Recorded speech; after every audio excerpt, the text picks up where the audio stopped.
Ora bem, então, o tema desta semana é o guarda-rios e, como eu disse há pouco, nós temos este webinário hoje integrado neste tema e para falar sobre o guarda-rios temos um orador convidado, que é o Carlos Rio.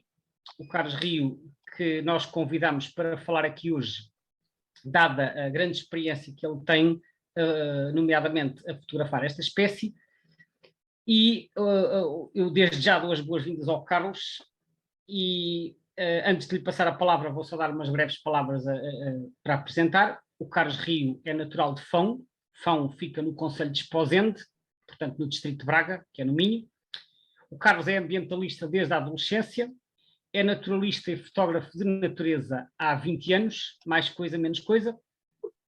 Fez parte de várias ONGs nacionais de conservação da natureza e mais recentemente integrou a comissão de cogestão do Parque Natural do Litoral Norte. Para quem não sabe, é uma área protegida que abrange a faixa costeira, precisamente ali na zona de Esposende, ao pé do estuário do Cabo. O Carlos é autor de várias publicações dedicadas à fotografia da natureza.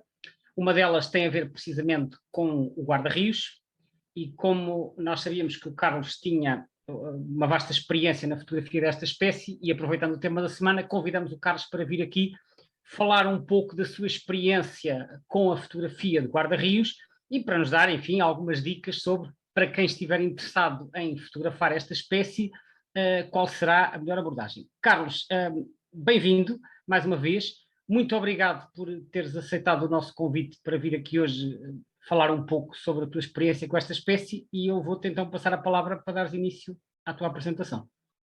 Ok, muito obrigado. Boa noite a todos. Começo por agradecer ao Gonçalo o convite e dizer a todos que o que eu venho aqui fazer é exatamente o que o Gonçalo disse, falar da minha experiência. Aquilo que eu vou dizer não é lei acerca da fotografia do guarda-reus, mas é aquilo que eu aprendi com a experiência de fotografar a espécie realmente há muitos anos. E, portanto, vou vou mostrar alguns truquezinhos ou alguns sinais que o guarda-reus nos vai passando, que nos permite fazer as fotografias que nós idealizamos, nem sempre, mas com alguma frequência, desde que a gente aprenda essas coisas. Portanto, o que eu vou fazer é exatamente isso, é tentar passar um bocado da minha experiência só, porque de resto aprende-se todos os dias uns com os outros. Vou começar então com a apresentação, pode ser? Sim, força.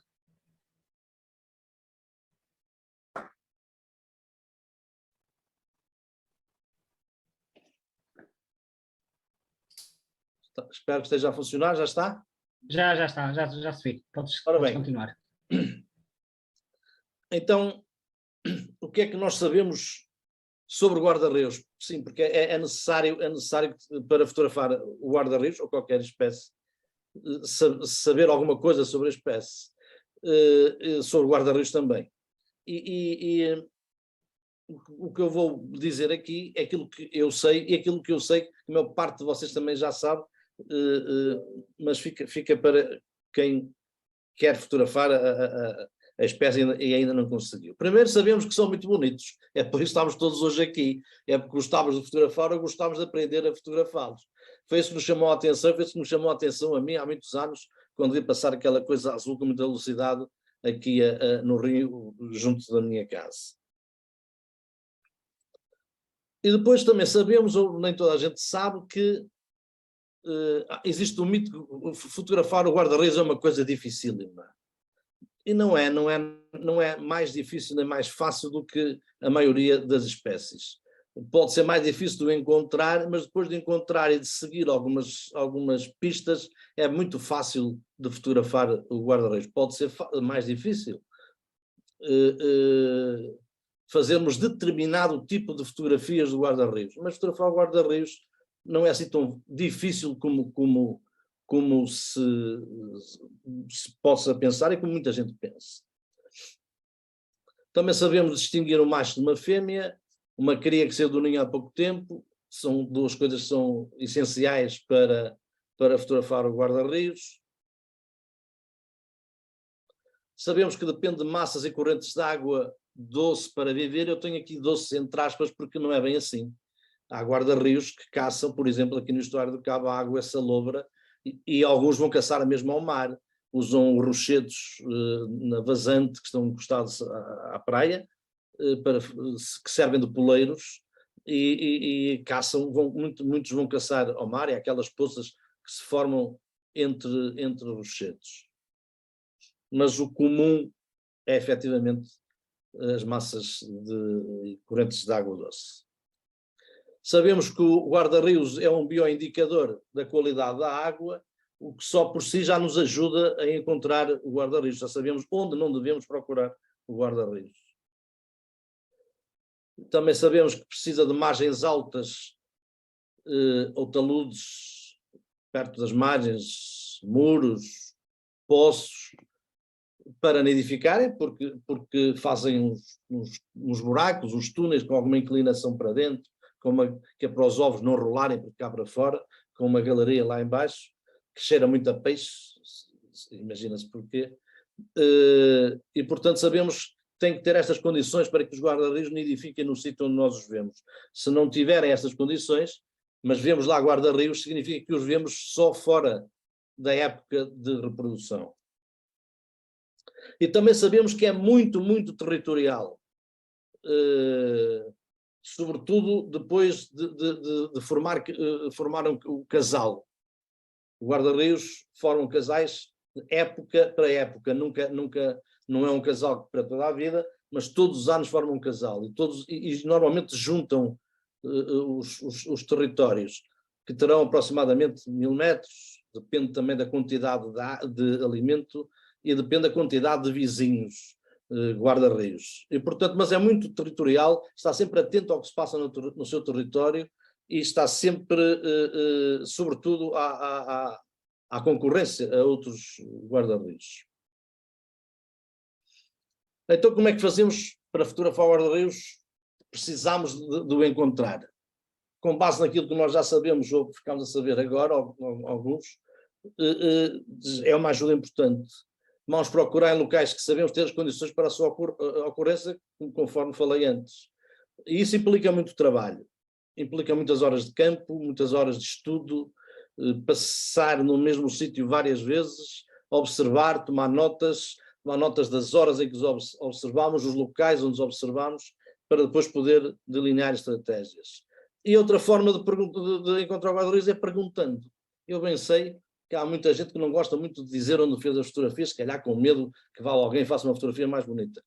Mas se tiver uma pessoa a fotografar aqui perto de mim e a fotografar guarda-rios, não me custa nada perguntar onde é que é. Depois a pessoa responde ou não responde, mas não vejo porque não se ajudar ou, respondendo e dizendo às pessoas onde se pode fotografar. Portanto, há que não ter medo ou vergonha, ou seja o que for, e a forma mais fácil, sobretudo para quem está a começar, é onde é que vocês fotografam o guarda-rios. Portanto, perguntar não custa nada e é uma das formas muito, muito fáceis de encontrar o guarda-rios. Bem, mas posto então isto, depois de encontrarmos o guarda-rios, o que é que fazemos? Primeiro, se virmos o guarda-rios num determinado poleiro, ou poleiro, eu chamo poleiro não necessariamente um galho onde o guarda-rios pôs em cima, mas uma determinada pedra, por exemplo, um determinado fio, um determinado cabo velho que esteja a prender qualquer coisa no rio. Nós sabemos que se encontrarmos o guarda-rios pousado num sítio destes, num poleiro, que eu vou chamar sempre poleiro, o mais comum, o mais normal é que o guarda-rios utilize sempre, ou muitas vezes, esse local.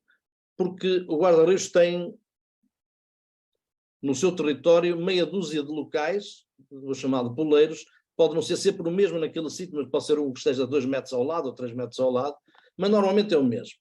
Usam sempre os mesmos poleiros e cada poleiro tem a sua função. Eles têm poleiros que usam para caçar, têm poleiros que usam para se limpar e descansar.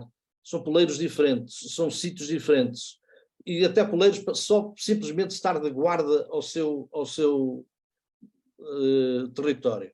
sendo que o poleiro onde o guarda-rios caça é também o poleiro onde o guarda-rios está mais vulnerável, porque está preocupado em caçar e, portanto, é normalmente o poleiro onde ele tem mais azar com os predadores. E, portanto, se nós percebemos, depois de vermos um guarda-rios num determinado local, se tivermos a paciência de frequentar esse local muitas vezes, esperar horas, esperar muito tempo, vamos verificar normalmente que é um poleiro que o guarda-rios usa com muita frequência. Se for assim, devemos começar então a traçar as estratégias para o fotografarmos. E aí entra muita coisa nesta equação que é a fotografia do guarda-rios. Escolher o poleiro, se for necessário, e quando digo escolher o poleiro, porque o poleiro que lá está pode não ser o ideal, pode não ser, pode ser, não está no sítio bem, se tivesse 2 metros ao lado era melhor, então colocámos lá um poleiro. Mas há que ter algum cuidado nessa matéria, porque, por exemplo, mostro agora aqui, ter em conta a espessura do poleiro. Porquê? Os guarda-rios têm umas patas muito pequenas e se escolhermos um poleiro demasiado grosso, sobretudo numa zona muito ventosa, os guarda-rios têm muita pouca estabilidade em cima desse tipo de poleiros e se o experimentam 1 ou 2 vezes e a coisa não funciona, abandonam aquele local. Portanto, o poleiro tem que ser próximo da espessura daquele que lá está, ou então se não tiver nenhum e nós quisermos colocar lá um novo, ter algum cuidado com essa questão. Também não pode ser muito maleável, porque o guarda-rios depois vai usar o poleiro para bater com a presa, para a matar ou para partir as espinhas maiores, para o engolir, e portanto, se for muito maleável, também vai ter essa dificuldade. E há que ter isso em conta. E há que ter em conta outra coisa. Nós tivemos porque fomos um grupo muito grande de fotógrafos. Há uns anos tivemos aqui no Cávado, eu construí com uns amigos um abrigo para fotografar um guarda-rios, mais especificamente uma fêmea que nós batizámos de Amélia. Porque a Amélia ia sempre para aquele sítio fotografar.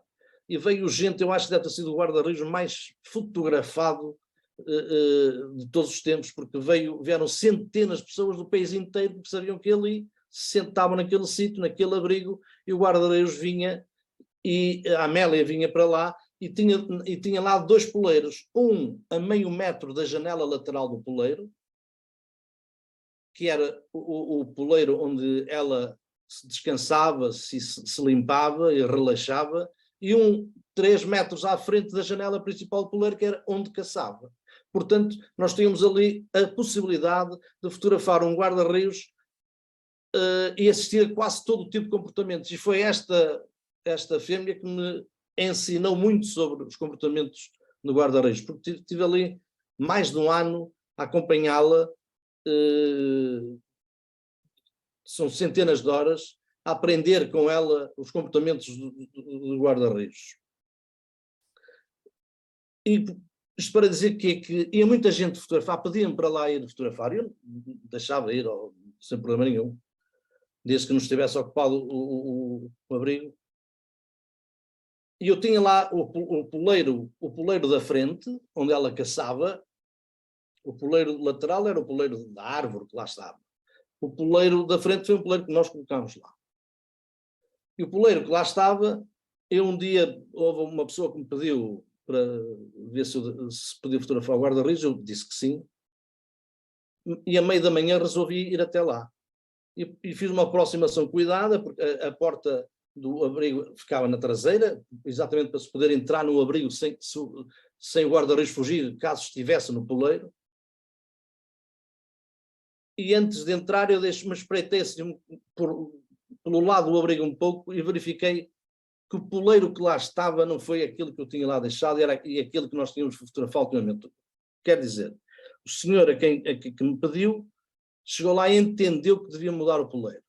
E colocou lá um poleiro que era um ramo, um galho de carvalho, todo cheio de musguinho, uma coisa lindíssima no sítio. E então eu, quando vi, antes de entrar no abrigo, quando tornei o abrigo, eu estava com as botas de água, entrei na água, arranquei esse poleiro e voltei a colocar o poleiro que lá estava. Porquê? Porque se eu estou a fotografar um guarda-rios no estuário do Cávado, a 300 metros do mar, com água salobra, ao nível do mar, não estou num carvalhal, e portanto não fazia sentido nenhum estar a a ter a preocupação de pôr um poleiro todo bonito, cheio de musgo, num carvalho. Eu perguntei ao senhor se ele achava que estava a fotografar o guarda-rios na Mata da Albergaria, no Gerês. Portanto, não faz sentido. E há que ter cuidado também com essas coisas. Até porque nós não estamos ali para fotografar poleiros, estamos para fotografar o animal que pousa em cima do poleiro. E não há necessidade nenhuma de enganar as pessoas, mesmo que não seja de propósito. Portanto, também é preciso ter cuidado na escolha do poleiro. É que se vamos colocar algum poleiro que me dê a ideia de que a coisa é natural, então vamos escolher um poleiro feito do galho de uma árvore que está ali ao lado, que está ali no rio, que o guarda-rios usa naturalmente. Depois temos também que calcular a distância a que esse poleiro vai ficar, se é um poleiro que nós vamos colocar, em função do tipo de lente que queremos usar, o tipo de fotografia que queremos usar. Se o poleiro for um poleiro que já lá está e não vamos retirar, ou queremos muito fotografá-lo nesse sítio, temos então que ter o cuidado de perceber a que distância que vamos fotografá-lo em função do material óptico que temos para fazer essa fotografia. Ao colocar o poleiro, há que ter em conta a luz predominantemente média durante o dia, o percurso que o sol vai passando pelo sítio onde nós vamos colocar o poleiro, e terem atenção aos fundos. Eu sei que há pessoas que gostam de um tipo de fundo, outros gostam de outro, mas eu mais à frente vou-vos mostrar porque é que é preciso ter cuidado com isto. Porque, por muito bonito seja o sítio, se não escolhemos bem, se não fazemos bem o enquadramento, o guarda-rios perde-se na fotografia. E, portanto, há que ter cuidado também, quando somos nós a colocar um poleiro, ter um bocado em conta esta questão. E para isso também é preciso decidir que tipo de camuflagem vamos usar para fazer a fotografia. Se uma camuflagem 3D, que é aquela é o que se chama a camuflagem que nós usamos quando nos vestimos com um fato folha ou um fato guilo, por exemplo, ou construir um abrigo fixo.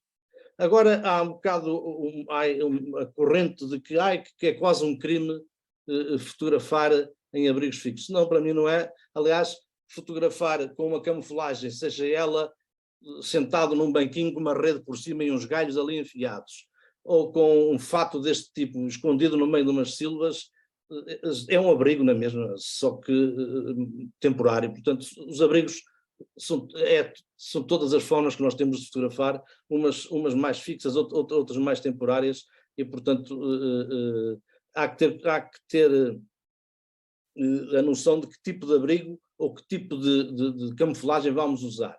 Porque o guarda-rios muitas vezes permite, às vezes surpreendentemente, o guarda-rios não é tão tímido como possa parecer.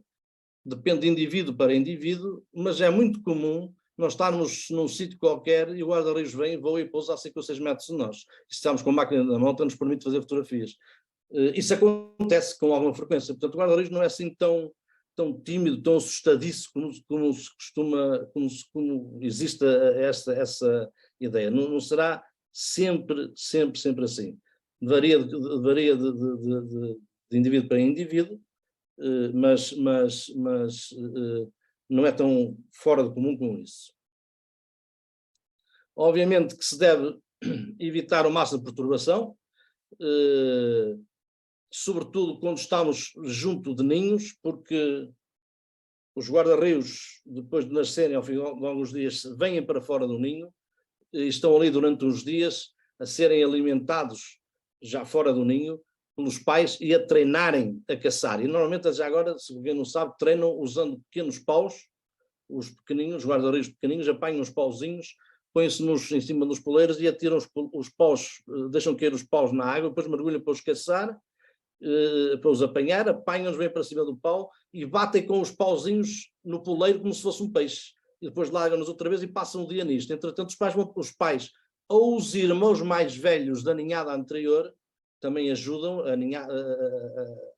a alimentar a ninhada seguinte, vão trazendo alimento durante o dia, isto durante 1 ou 2 semanas mais ou menos, até eles depois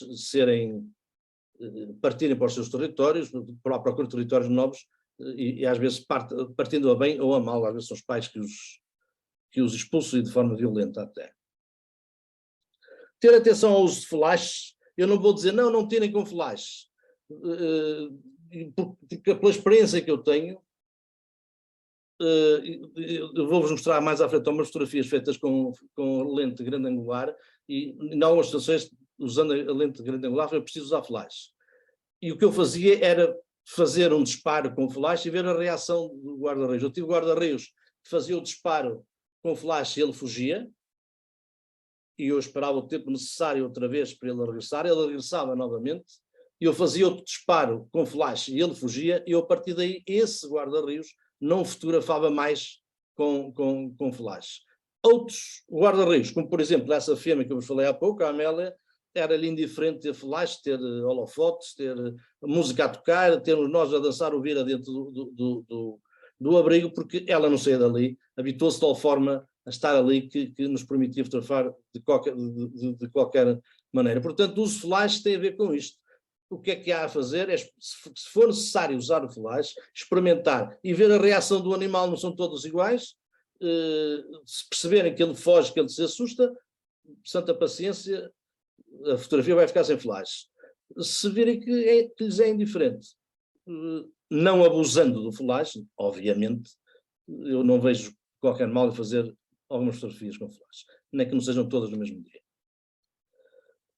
Evitar chegar e sair do local onde temos o abrigo, onde sabemos que o guarda-reio está lá e podemos fotografar com uma simples rede por cima de nós, fazer aproximações cuidadas, porque se ele estiver lá, ele vai fugir e depois se calhar demora mais tempo a regressar.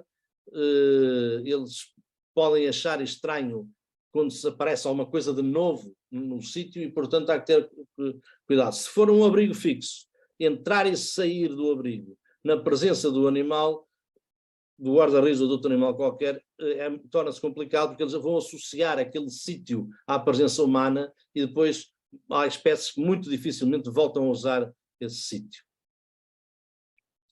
Um conselho que dou para quem quiser fazer um abrigo fixo, e não tem que ser uma construção, um abrigo feito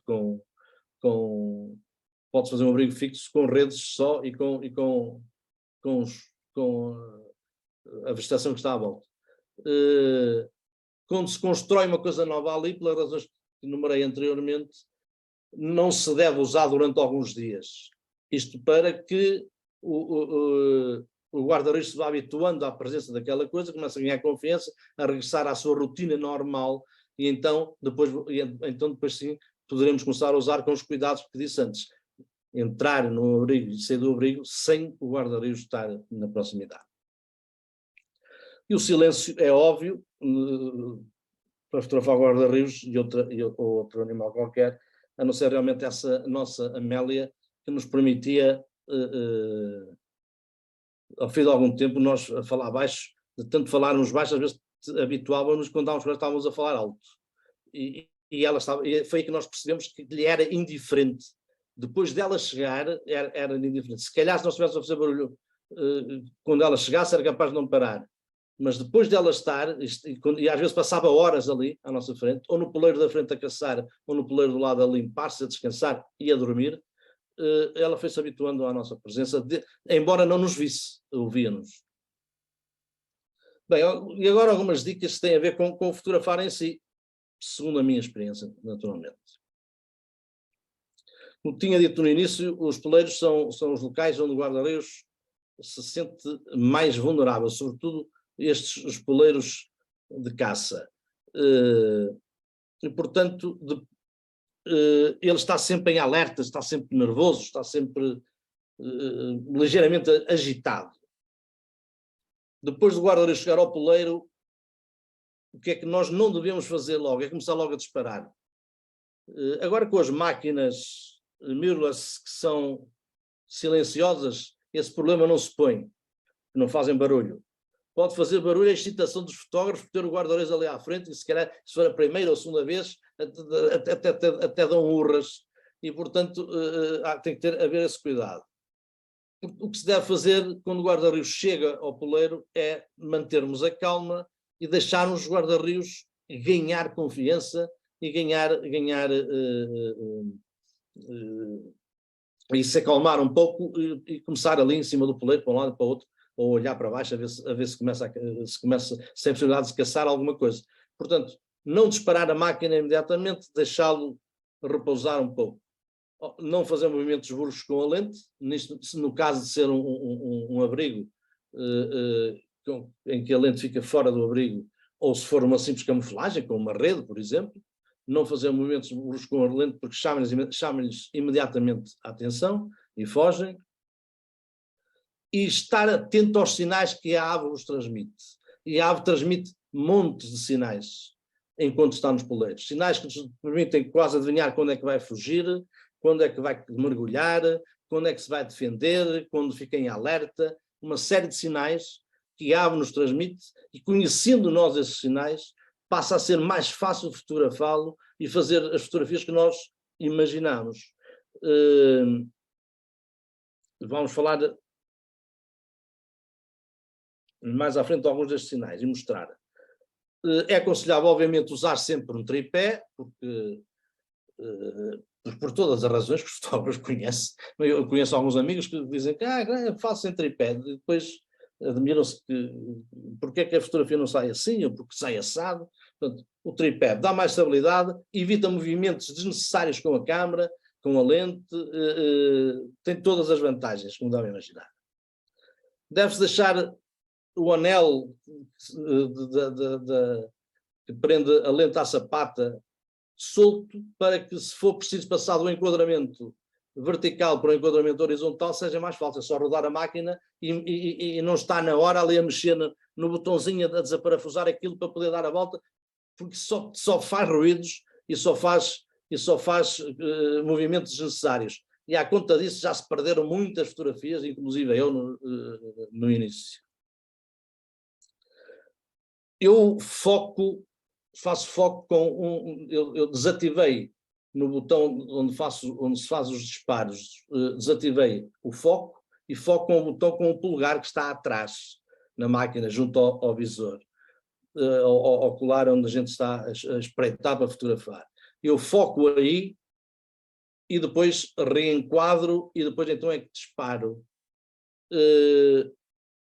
Quando percebo que o guarda-rios, ou quando quero fazer uma fotografia de uma pose mais quieta, do guarda-rios numa pose mais altiva, mais elevada, que não esteja, uma pose sem ser de ação, e eu percebo que ele está disponível para isso, está calmo no poleiro, então aí faço o foco, movendo o ponto de foco na máquina, faço o enquadramento e movo o ponto de foco na máquina para o olho do guarda-rios, e depois faço o disparo. Quando temos o guarda-reis ali para um lado, para o outro e tal, foco, tento reenquadrar e depois fixo o foco e depois disparo. É a forma que eu, se calhar uma grande parte das pessoas, faz para fotografar. E como o guarda-rios muda muito de atitude, ou muda mais para um lado do poleiro onde tem sombra, ou mais para o outro onde tem mais luz, ou muda de posição, ou começa a agitar-se, nós temos que estar sempre, eu fotografo no modo manual, e portanto tenho que estar sempre a espreitar, sempre constantemente com o olho metido lá no ocular, a espreitar, tive que me habituar a saber onde estão os botões todos que eu necessito para ir mudando as coisas, as definições, enquanto estou a espreitar, para não perder fotografias. E há que fazer esse treino, quem não tem deve fazer esse treino, de estar sempre a espreitar, não se pode nunca, quando o guarda-redes está no poleiro e nós queremos fazer determinado tipo de fotografia, não podemos estar à espera que a coisa aconteça porque não temos tempo.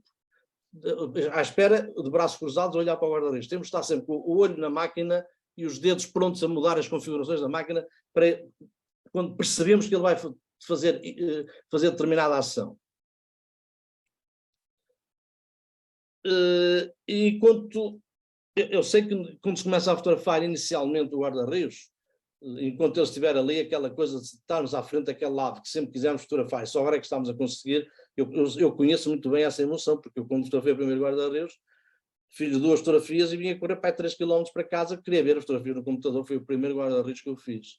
E eu sei muito bem qual é essa sensação, eu tive uma pessoa quase desmaiava dentro do abrigo, porque ficou excitada quando viu o guarda-redes. E, portanto, para quem já o fotografou e quer fazer coisas novas, o que deve fazer se já desenhou mentalmente, ou então até mesmo em papel, porque há quem faça isso, desenha primeiro no papel a fotografia que quer fazer, depois tenta fazer a fotografia igual ao desenho que fez, mas se já desenhou mentalmente a fotografia, imaginou a fotografia que queria fazer, então não vai estar ali a disparar a torto e a direito, vai estar ali concentrado à espera do sinal que o guarda-redes vai dar, que lhe permite adivinhar, obviamente que não é sempre exatamente assim, mas é frequente, se estivermos atentos, que lhe permite adivinhar o que é que ele vai fazer a seguir. Então, em vez de estar a fazer fotografias que não interessam para nada, o guarda-redes parado, olhar, simplesmente quieto, só porque está ali um guarda-redes, vamos a estar atentos aos sinais, porque depois, em função do determinado tipo de sinal, sabemos que ele vai fazer a seguir, pode ser que seja isso que a gente pretende para fotografar. Bem, uma das fotografias que eu gosto particularmente do guarda-redes é a fotografia com grande angular, que é a fotografia que permite mostrar o guarda-redes no seu ambiente. E esta foi a primeira fotografia que eu fiz com grande angular. Escolhi este tipo de poleiro porque, ao montar a máquina deste lado, eu tenho que fazer o foco primeiro, porque depois, quando disparar, não há foco para ninguém. É como ela estiver focada no momento. Portanto, se eu pusesse aqui um poleiro comprido, ele tanto podia estar num lado como podia estar no outro, e, portanto, escolhi este tipo de poleiro. Deixei ficar ali uns dias, e o guarda-redes foi-se habituando àquele poleiro. Quando o guarda-redes se habituou ao poleiro, o que é que se fez? Fiz uma máquina fotográfica em esferovite, pintei-a de preto, e espetei ali numa estaca, e ela... Porquê? Porque eu, quando comecei a fotografar, usei a máquina completa, sem camuflagem nenhuma, e o guarda-redes tanto pousava em cima da máquina como em cima do poleiro. E não era isso que interessava, interessava que parasse em cima do poleiro, como está aqui.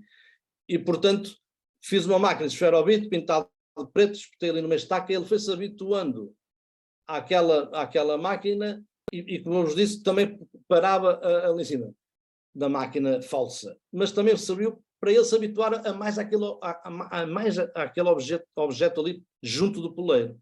Depois, quando pus a máquina fotográfica, resolvi pôr este cachecol camuflado, este desperdício camuflado, porque ele também pousava em cima desta, e assim fica com este tipo de fios, ele atrapalhava-se e deixou de pousar ali. Portanto, foi assim que o fui habituando à presença da máquina. Ele não se assustava com os disparos, e a primeira fotografia de grande angular que fiz foi esta, que é exatamente o resultante desta imagem que vocês estão a ver do lado esquerdo. Os disparos eram feitos dentro do abrigo, com um disparador rádio. Sempre que o guarda-redes pousava ali, fazia-se um disparo cada vez, não havia carrejadas para ninguém, era um disparo de cada vez, ele foi-se habituando, e às tantas começou ali a caçar e a fazer aquelas podes que a gente gostou de fotografar, e sendo possível assim, mostrar o guarda-redes exatamente no sítio e o sítio onde ele costuma caçar. Isto aqui é no mesmo sítio, mas aqui com outro poleiro. Aqui foi mais difícil, porque tive que trabalhar com aberturas mais fechadas para ter uma profundidade de campo maior, porque ele podia parar mais 2 centímetros atrás, para lá, mais alguns centímetros para cá, foi quase uma hiperfocal, foi necessário fazer, e com a ajuda do flash. E portanto, também foi pacífico, habituou-se rapidamente ao poleiro e caçava aqui com toda a calma, sem se perturbar de forma alguma. Mas são as fotografias que eu gosto muito de fazer com o grande angular. Eu tenho umas ideias para fazer umas novas, mas às vezes este inverno consigo concretizar. Aqui é outro, mais de baixo para cima. Nesta também usei flash. Em todas estas feitas neste sítio usei flash.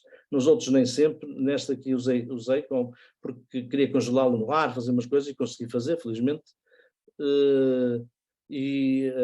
Ela não se incomodava rigorosamente nada e caçava uma vez, está aqui a alimentar-se com o peixe como deve ser, com a cabeça virada para dentro, no sentido das escamas, para poder escorregar melhor e não se engasgar. Não sei se vocês sabem, mas uma grande causa de morte, 50% dos guarda-reis não chegam a adulto. Morrem ou porque são predados, ou por causa do frio, porque são muito sensíveis ao frio, ou por causa da comida. Morrem entalados com comida, com os peixes ingeridos ao contrário, ou então com lagostins, outras coisas. E os predadores, naturalmente. Portanto, a média serão de 50% dos guarda-reis que chegam à fase adulta.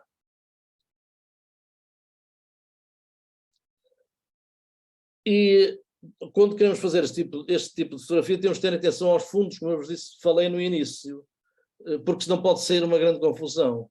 Olha, vejam esta, por exemplo. O sítio era muito bonito, um rio de montanha, mais ou menos. Isto foi fotografado no rio Zela, em Vouzela. E o guarda-reis caçava a partir deste tronco que estava ali. Naturalmente, não fomos nós que o pusemos.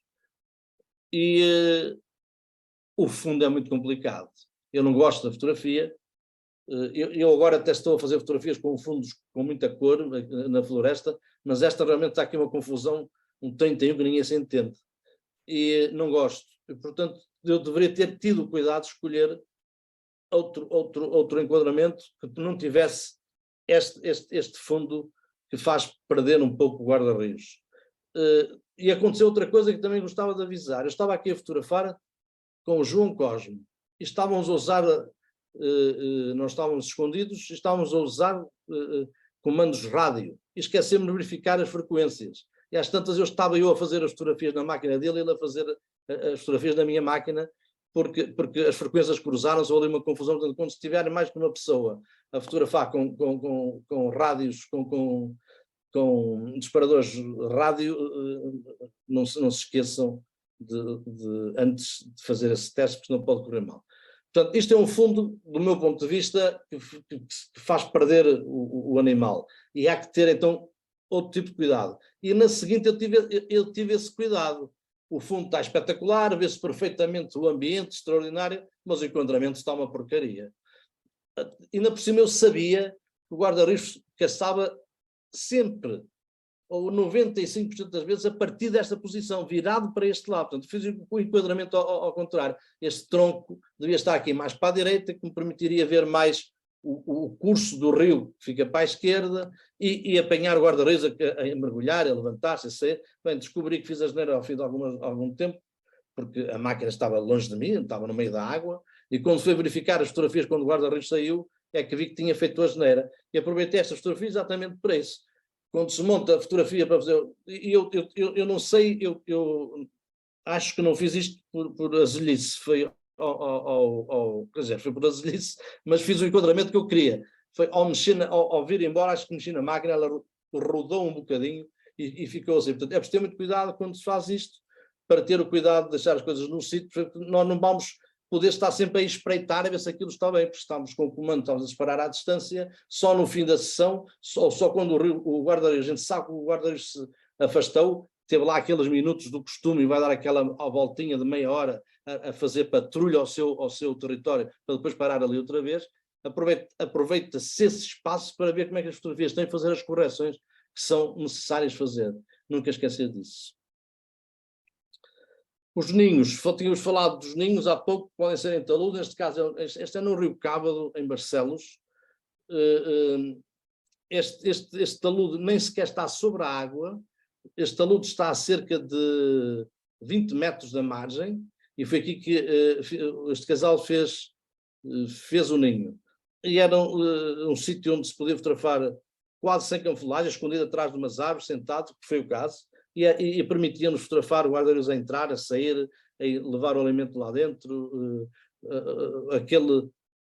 a partir da posição que vocês o veem agora, ele depois atira-se para trás para sair em voo e dá fotografias muito engraçadas.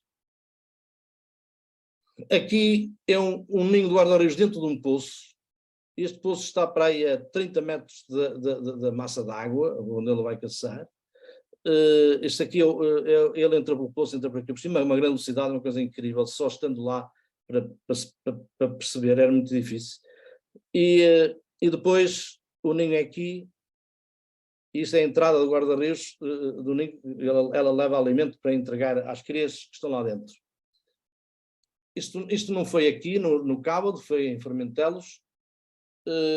Eu gostava de perceber como é que as crias saíram, quando chegou a altura de saírem, como é que as crias saíram daqui e foram lá para fora, foram para uma lagoazita ali ao lado, onde durante os tais dias que eu falei há pouco ficam ali a treinar e à espera que os pais os alimentem. Não sei como é que eles saíram, com certeza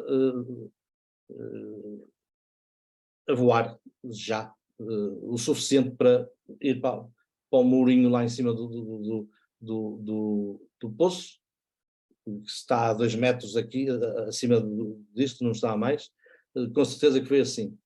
Estas fotografias como é que foram feitas? Com as câmaras montadas no tripé sobre o poço, com comando à distância, e calculava os sítios onde eu achava que ele passava e tentava fazer o foco para esses sítios, e quando ele entrava começava a disparar e ia vendo o que é que ficava. Numa fase posterior, tinha uma aplicação que me permitia, no iPad, estar a ver o percurso que ele fazia e ir mudando o ponto de foco da máquina a partir daí, por Wi-Fi, mudava o ponto de foco e a partir daí foi mais fácil fotografá-los a fazer à distância, a fazer estas acrobacias fabulosas, a uma velocidade extraordinária. O guarda-reios quando mergulha, quando sai do poleiro para ir lá abaixo entrar na água, mergulha a cerca de 40 km a hora e voa a cerca de 40, 50 km a hora, uma ave tão pequenina, uma velocidade extraordinária. E era assim que ele entrava dentro do poço e fazia a manobra e para parar ali dentro, em cima, na entrada do ninho. Então, que sinais é que eles nos dão, nos podem ajudar? Por exemplo, estão a reparar aqui na nuca e aqui na face e aqui à volta do olho e aqui por cima, as penas estão ligeiramente iriçadas, não estão pousadinhas, direitinhas, camadas encostadas ao crânio, estão ligeiramente iriçadas. E isto é o que acontece 90% das vezes antes do guarda-reios mergulhar. Quando ele faz isto, 1 ou 2 segundos depois do guarda-reios mergulha. Portanto, se nós estivermos atentos, é porque eu disse há pouco, convém estar sempre a espreitar e com o dedo no gatilho para poder fotografar, se é isso que nós queremos fazer, se é uma foto da ação, se é ele a sair, ele a chegar, ele a entrar na água, ele a sair da água. Portanto, quando o guarda-reios fica com este aspecto, fica durante uns segundos, 2, 3 segundos, se nós aprendermos a observar isto, sabemos que ele a seguir vai mergulhar e podemos fazer a fotografia que nós queremos. Outro sinal, obviamente, que o guarda-reios para ver se tem pés tem que olhar para baixo, mas ele não se limita só a olhar para baixo. Ele nesta fotografia, não sei se vocês percebem bem, mas ele, para além de estar a olhar para o lado, está a olhar para baixo, um bocadinho virado para o lado direito, tem a cabeça inclinada para o lado direito também. Não é só o corpo, a cabeça faz assim, não é? Ele não fez só isto, fez assim também com a cabeça. E depois faz o contrário também. Ele vira-se para um lado e para o outro. Porquê? Porque o guarda-redes tem uma ferramenta óptica que lhes permite eliminar aquele... Isto é física, e eu não sou lá grande coisa. Que nos permite eliminar aquele desfazamento que há, nós se vermos um peixe sob determinado ângulo, ligeiramente abaixo da superfície, o peixe parece estar partido, metade está para o lado direito, metade está para o lado esquerdo, por causa dos efeitos da refração e da refração da água. Portanto, o guarda-rios, olhando para um lado assim, olhando para o outro, o que ele está a fazer é a medir primeiro a distância do poleiro à água e depois para perceber qual das partes é que está realmente o peixe. Se é a parte que ele vê à esquerda ou à direita, ele consegue perceber isso. E só depois então é que mergulha. Portanto, quando ele começa a virar a cabeça para o lado e pô-la de lado, que é diferente de virar só para o lado, quando põe de lado, nós sabemos que ele a seguir também, em princípio, vai mergulhar. Mediu, percebeu o efeito da luz e da água e sabe como corrigir e então depois mergulha. Estes também são sinais muito evidentes quando ele está a caçar. Outra coisa que o guarda-rios faz, por exemplo, é regurgitar aquilo que não é digerido, como as corujas, por exemplo. Portanto, ele manda cá para fora as bolinhas de espinhas, normalmente, ou melhor, de espinhas por exemplo, dos restos que não é digerível dos lagostinhos, por exemplo. Quando é só espinhas, a bola é de um branco imaculado, a bolinha que ele projeta cá para fora. Quando tem outro tipo de alimentos, já é mais escura, que é o caso que vocês vão ver aqui. Portanto, o guarda-rios começa a fazer isto, a abrir muito a boca e está quase como se estivesse com vómitos e não sai nada. E quando ele começa com aquilo, nós sabemos que a seguir, se estivermos atentos, vamos começar a ver a bola aparecer na garganta, como aqui se vê, e então a seguir sabemos que vamos apanhar a bola quando sai da boca. Portanto, é outro momento que podemos fotografar ou filmar, se desejarmos registrar, para podermos depois falar e mostrar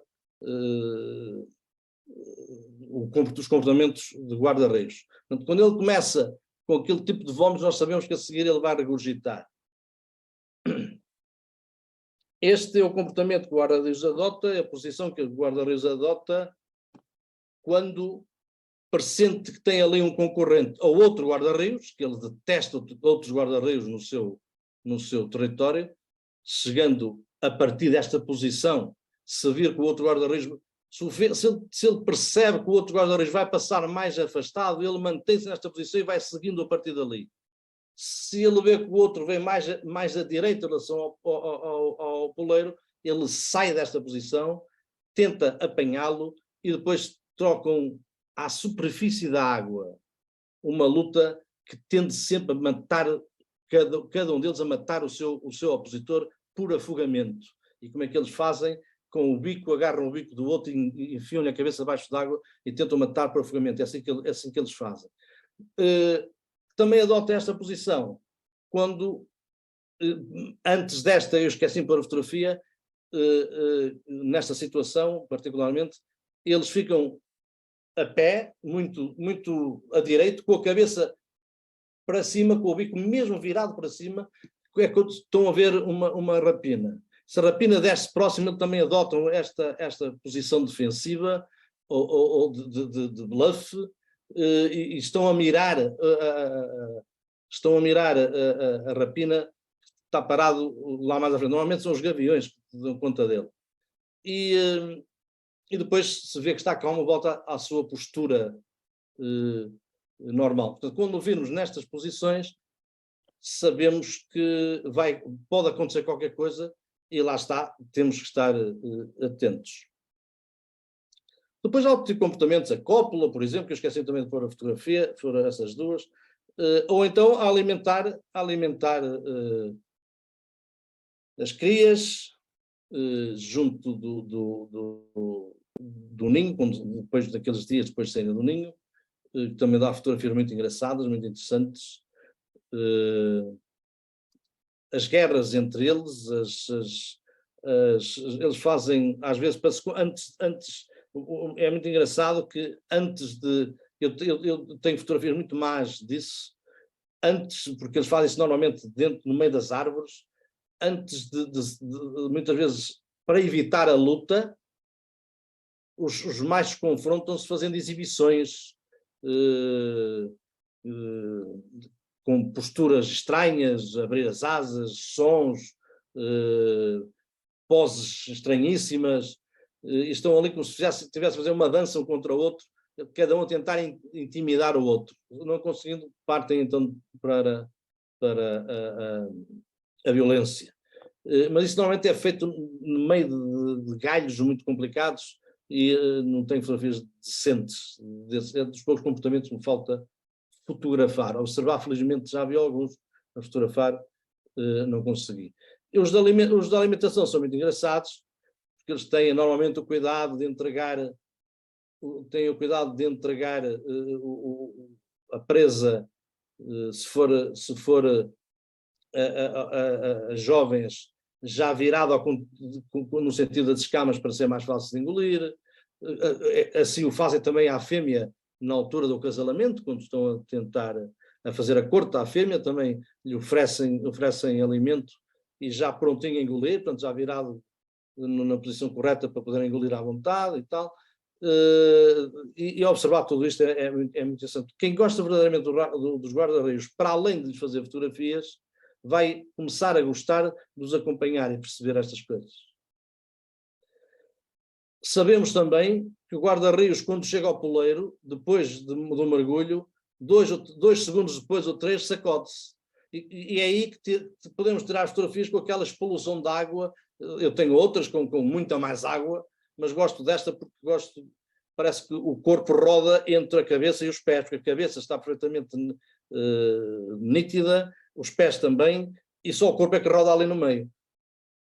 E portanto, nós sabemos que o guarda-rios, depois de mergulhar, se regressar ao mesmo poleiro, vai se sacudir. Sabemos que 2 a 3 segundos depois, o que temos que fazer e se é essa fotografia que queremos fazer, é deixá-lo ir quando ele mergulha. Não vamos andar ali atrás do sítio onde ele mergulhou, porque não temos tempo de acertar no sítio. E estamos já focados aqui em cima, à espera que ele chegue ali. E quando ele chega ali, só temos que esperar entretanto já fizemos o foco, só temos que esperar 2 ou 3 segundos, porque ele vai fazer sempre isto. Sacode sempre para tirar a água, sacudir a água. E, portanto, depois fazemos fotografias engraçadas. Aqui é outra do mesmo tipo. Ele chegou e faz este desenho à água com a sair do bico. Eu gosto particularmente de fazer fotografias de guarda-rios nesta posição, porque gosto de ver este azul cobalto aqui, esta lista azul cobalto é muito gira. E também sabemos, quando apanha uma presa qualquer, quando chega lá acima tem que a matar, ou pelo menos atordoá-la, ou partir a espinha principal. E esperámos 2 ou 3 segundos e começámos a fotografar, porque ele vai fazer sempre isto. Neste caso, as pingas, as gotas de água saem da cauda do peixe e dá esse efeito engraçado. Portanto, todos estes sinais ajudam-nos a adivinhar o que vai acontecer a seguir. E é uma dessas coisas que nós queremos fotografar, naturalmente. A água, a sacudir-se, a matar, a sair para mergulhar, a entrar na água. Se nós aprendermos a ler estes sinais, a fotografia fica muito mais fácil.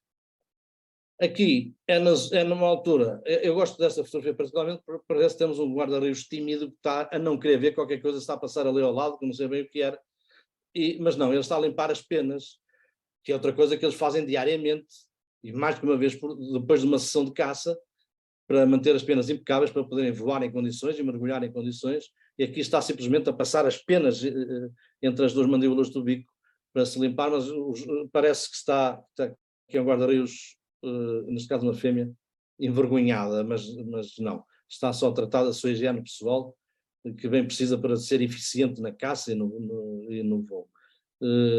Este é dos tais poleiros, onde eles estão mais relaxados, mais calmos e não estão a caçar.